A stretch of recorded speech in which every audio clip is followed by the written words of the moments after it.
Essa aqui é uma conversa de mãe para mãe. Eu sou Ilana, mãe de 3 crianças lindas, amo falar sobre maternidade e tenho 2 filhos já com a condição de altas habilidades e superdotação. Criei uma rede de apoio incrível para mães de crianças com altas habilidades e superdotação, que hoje conta com mais de 1000 membros, nesse grupo. E hoje eu quero te contar um pouco da minha história. Dos sinais que percebi do meu primeiro filho com altas habilidades e superdotação, que hoje eu sei dizer depois que descobri essa condição. Bom, os primeiros sinais foi o desenvolvimento do meu filho acima da média, Meu filho, ele nasceu prematuro, de 34 semanas, ele nasceu e foi direto pro quarto, não precisou ir para UTI. E ele teve sempre um desenvolvimento acima do esperado. Eu sei que estudando sobre altas habilidades de superdotação, que foi uma coisa que eu estou mergulhando de cabeça, percebo que nem todas as crianças têm os mesmos sinais. Mas esses foram os do meu filho, do Juliano Filho. Nunca foi corrigida a idade gestacional, Geralmente crianças que nascem prematuras se corrige a idade, por exemplo, nasceu com 34 semanas, então se corrige. Ele nasceria com 39 semanas, 40 dias para frente, então corrigiria essa idade. Ele teria nascido 40 dias depois que ele nasceu, vamos assim dizer. Isso seria corrigir a idade. Então ele nunca corrigiu a idade gestacional e sempre o desenvolvimento dele, toda vez que eu ia no pediatra, o desenvolvimento dele estava acima do esperado. Com um mês, aqui, seu filho vai começar... depois de um mês, de 1 mês para 2 meses, seu filho vai começar a dormir menos, não vai ficar tão sonolento. No primeiro mês, meu filho foi bastante sonolento, então no primeiro mês ele foi dentro do normal. Mas no segundo mês começou a falar, no segundo mês aqui você vai começar a desenvolver seu filho, brincar de calanguinho. Eu nunca brinquei muito, nem desenvolvi muito meu filho nessa questão, até porque ele não gostava. Colocar ele de calanguinho, ele dormia. Era incrível isso. Mas no terceiro mês ele já começou a rolar. Ele virava de um lado e desvirava. Mesmo não gostando de brincar de calanguinho. Fixava muito os olhos, muito tempo, prestava muita atenção, E eu sempre tive a sensação que ele entendia. Hoje eu não sei dizer se ele entendia o que a gente conversava ou não, mas eu sempre tive essa sensação. Logo meu filho, começou a sentar, também sentou antes da hora, Logo começou a engatear depois que sentou. E aos 10 meses, eu lembro direitinho, aos 9 meses, ele começou a dar 3, 4 passinhos, mas ele não sentia confiança para poder... Ele não sentia confiança, para poder caminhar. Ele só dava os passos e pronto, tava tudo bem. Mas completou o 10º mês, no dia que ele entrou no 10º mês, ele disparou a andar e já queria correr, enfim, uma loucura. E junto com o andar, com o caminhar, veio também a fala. Meu filho começou a falar. Eu lembro que eu desmamei ele tinha 1 ano de idade, porque eu já estava grávida de 5 meses da minha outra filha. E nisso, logo que eu desmamei, ele me pedia de 16 formas diferentes para fazer o leite, criança com 1 ano. Eu contava. E ele trocava apenas as palavras. Um era o leite, outro era a mamadeira, pegar, trazer, fazer. Ele trocava o verbo. Então eu consegui contar dessa forma, Isso me chamou atenção, mas não imaginava que seria. Outra coisa que me chamava atenção também, ele pegava as coisas e sabia o que era cheiroso.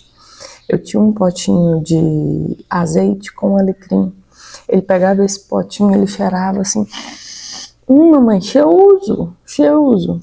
1 aninho, então eram algumas características que me impressionavam, mas eu não imaginaria que poderia ser. E hoje, depois dessa condição diagnosticada, eu sei. Mas foram isso, no início, esses os sinais, bem novinhos, Então, bem novinho mesmo, eu percebi sinais. Mas aí depois vieram os desafios, que foram gigantescos, Minha filha nasceu, ele estava com 1 ano e 4 meses. Então, com 1 ano e 4 meses, veio a irmãzinha. E nesse período foi um pouco difícil, que eu fiquei praticamente 1 mês fora de casa, porque ela também nasceu prematura. E eu fiquei 1 semana antes no hospital tentando segurar, só que não teve jeito, a gente teve que tirar ela. Além de tirar, o parto da minha filha foi cesáreo. porque ela tinha um cisto se na região do fígado, a gente não sabia ainda onde, descobriu esse cisto na morfológica, então não podia ser parto normal, igual foi do irmão. Então fizemos a cesárea. Só que ela precisou de UTI, ela também nasceu prematura, nasceu de 35 semanas, estava em sofrimento. Não, quando a gente tirou, estava sem líquido e tinha muito mecônio já grudado na placenta. Então nós tiramos e ela foi para UTI. Foram 19 dias na UTI. E ela saiu da UTI numa sexta-feira. E a gente ficou até na próxima segunda para poder vacinar ela, né? Para depois voltar para casa. Então a gente ficou praticamente um mês fora de casa. E durante esse período eu só ia visitar meu filho na terça-feira, porque na terça-feira de manhã não tinha visita na UTI. Então eu ia e visitava meu filho. E também, como era época de pandemia, minha mãe ficou com ele na minha casa e eu em Goiânia, minha mãe não levava ele. Enfim, com risco, né, de pegar pandemia, uma criança nova, prematura, enfim, pegar pandemia, né, pegar Covid. E por incrível que pareça, assim que a gente saiu do hospital, a gente chegou em casa, estávamos com Covid. Mas foi tudo tranquilo, graças a Deus, foi tudo bem, passamos bem essa fase.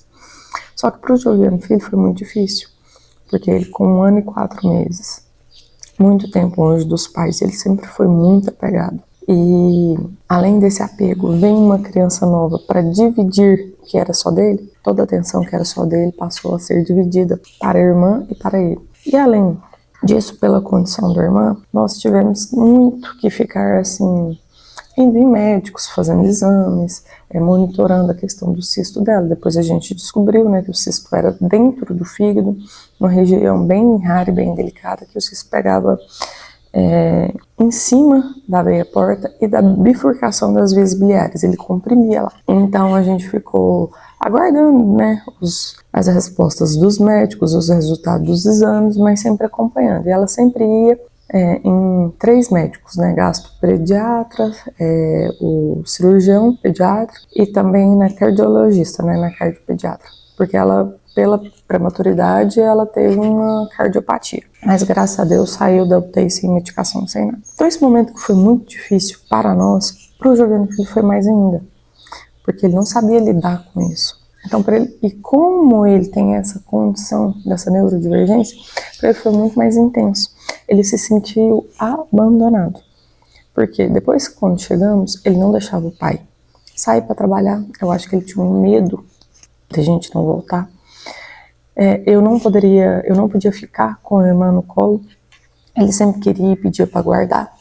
Inclusive, teve um episódio que me marcou bastante, que foi o seguinte.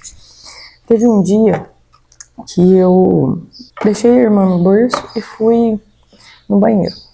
Quando eu voltei, era um bercinho pequenininho, portátil, sabe? Eu levava ele para todo lugar. Quando eu voltei, eu não sei como, porque não tinha nada, não tinha uma cadeira, não tinha um suporte, não tinha nada no berço. E o berço estava longe do sofá, com as rodinhas travadas. Não sei como o Joviano Filho conseguiu subir em cima do berço. E ele estava lá com a irmã. Graças a Deus não fez nada, né? Mas estava lá. Essa intensidade veio de uma forma assim bem peculiar, no meu ponto de vista. Porque eu olhava para o Joviano e via que ele era diferente. Eu sentia que ele era diferente, eu não sabia explicar. Busquei ajuda, colocamos ele numa escolinha, como se fosse uma creche mesmo aqui na minha cidade, para poder ajudar ele na interação com outras crianças. A professora de lá amava ele, via, conversava com ele, ele amava o professor, mas ele não interagia muito com as outras crianças. Comecei a pedir ajuda para psicólogos observarem meu filho, porque para mim não era normal a forma dele ver a vida, a forma dele reagir, que era de uma forma muito, muito, muito intensa. E eu não sabia lidar com meu filho, eu não sabia como agir. Então eu buscava ajuda. Até que eu troquei ele de escola e falei para a psicóloga de lá, observa o meu filho, porque eu não sei, eu não acho que ele é igual às outras crianças. É até um tema delicado de dizer, porque eu tenho uma sobrinha com autismo, E eu via muitos sinais semelhantes, mas não via que meu filho era autista, mas eu via muitos sinais semelhantes. As crises que a minha sobrinha dava, eu achava muito parecida com as que meu filho dava, que realmente era crise, às vezes que se debatia, e a gente não entendia. E assim nós fizemos. E no final do ano, como nós estávamos assim muito envolvidos com a questão da Anali, médicos, tudo, e logo ela teve que fazer uma cirurgia, no final do ano a escola pediu pra gente fazer uma avaliação dele. Fizemos essa avaliação e descobrimos, né, que ele tem essa condição de altas habilidades e superdotação. E depois, né, dessa descoberta, iniciamos, né, o tratamento com terapias, enfim, e tudo isso mudou muito a rotina daqui de casa. Mas eu falo que mudou para melhor. Por quê? Porque entender o meu filho nos fez compreender e agir de uma forma melhor com ele. Porque realmente nós estávamos perdidos aqui sem saber como lidar com ele, com toda essa situação. Então, entender e ver que ele tem essa condição foi de extrema importância. Eu conto tudo isso aqui porque sei que muitas mães podem estar vivendo o mesmo. E às vezes, né, escutar alguém passando algum relato de como passou, quais os sinais que percebeu nos filhos, podem ajudar outras mães a entenderem e buscarem o mesmo caminho. Então, se algo fez sentido aqui para você nesse vídeo, dos sinais dos filhos, saiba, né, que você não está sozinho. Peço que curta esse vídeo, compartilhe com outras mães e comente aqui, deixe o seu breve relato sobre as descobertas, os sinais que você percebeu no seu filho.